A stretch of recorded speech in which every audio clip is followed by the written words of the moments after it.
Kuna muda katika maisha unaweza ukawa unapitia mambo magumu sana yenye kukuumiza, lakini wakati huo unatamani atokee rafiki, atokee ndugu, atokee hata mchungaji ama padri. Lakini katika wakati mgumu hakuna mtu atakaye kuwa pembeni yako akikutia faraja. Unajua, wakati mwingine tunapitia mambo magumu ambayo tunashindwa kuona ni wapi ambapo tunaweza kutokea. Tunaumia, tunalia, lakini hatuwezi kuona ni wapi tutapita ili kuweza kupata mwafaka wa yale yanayotupata.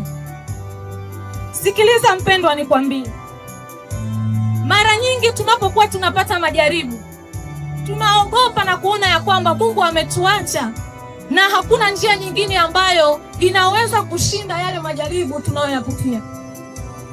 Leo ninaweza nikakupatia visa vya watu wawili ambao watu hawa licha ya mapito magumu ambayo waliyapitia katika maisha yao, lakini hata siku moja hawakuweza kumwacha Mungu na kukata tamaa mpaka kusudi la Mungu lilipokamilika katika maisha yao. Hebu tazama kisa cha Yusufu. Licha ya kwamba Yusufu alikuwa na ndugu zake 14, licha ya kwamba ndugu zake walikuwa ni wakubwa, lakini yeye alikuwa ni mdogo katika ndugu zake. Siku moja, ili mpango wa Mungu uweze kukamilika katika maisha yake, Yusufu alipangiwa njama na ndugu zake ili auawe.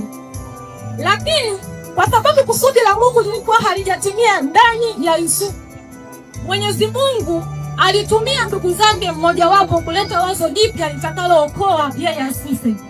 Unajua, alitumia ndugu yake mmoja na kusema, kuliko kumuua Yusufu, basi ni bora tumpeleke katika shimo ili aweze kufia huko. Lakini mpango wa Mungu ulikuwa ni ajabu. Yusufu akauzwa. Alipouzwa akaenda kutumikia mbali. Unajua nini kilitokea? Mungu alitengeneza maisha ya Yusufu. Kupitia mateso yake pamoja na utumwa aliweza kuwa mfalme, na baadaye aliweza kumshukuru Mungu na kuwarudia ndugu zake. Tumtazame Yesu. Licha ya kilio kikubwa ambacho alikipitia katika maisha yake katika kuelekea ukombozi wa mwanadamu, lakini Yesu alibaki mnyenyekevu mbele ya Mwenyezi Mungu. Wakati ule upelekea mateso, Yesu alilia akisema, Mungu, ninakuomba ikiwezekana kikombe hiki kiniepuke. Lakini Mwenyezi Mungu alinyamaza kimya. Alikaa kimya kama haoni kinachoendelea, mpaka pale kusudi lake la kumwokoa mwanadamu kupitia mwanae Yesu Kristo lilipotimia. Unajua, unaweza kuwa unapitia mambo mengi magumu, mengi, na haujui nani wa kumkimbilia. Wimbo huu na mwezi huu ni wa Mama Maria. Ninakuomba mpendwa, katika machozi yako, katika kilio chako, katika kila kitu unachokipitia, hata kama unahisi hakuna njia ya wewe kufika kutatua tatizo lako, yupo mwombezi wetu Mama Maria. Mama Maria ni mama ambaye waweza kumwendea yeye mwenyewe kupitia machozi yako, ukalia pamoja naye, kupitia mateso yako ukaomba pamoja naye. Hakika ninakwambia ni ushuhuda wa pekee, atalia pamoja naye. Yeye atakapokwenda kwa mwanae na kuomba msaada kwa ajili ya wewe uliyemfanya kuwa rafiki yake, mbingu zitasikia, nawe kusudi la Mungu litatimia.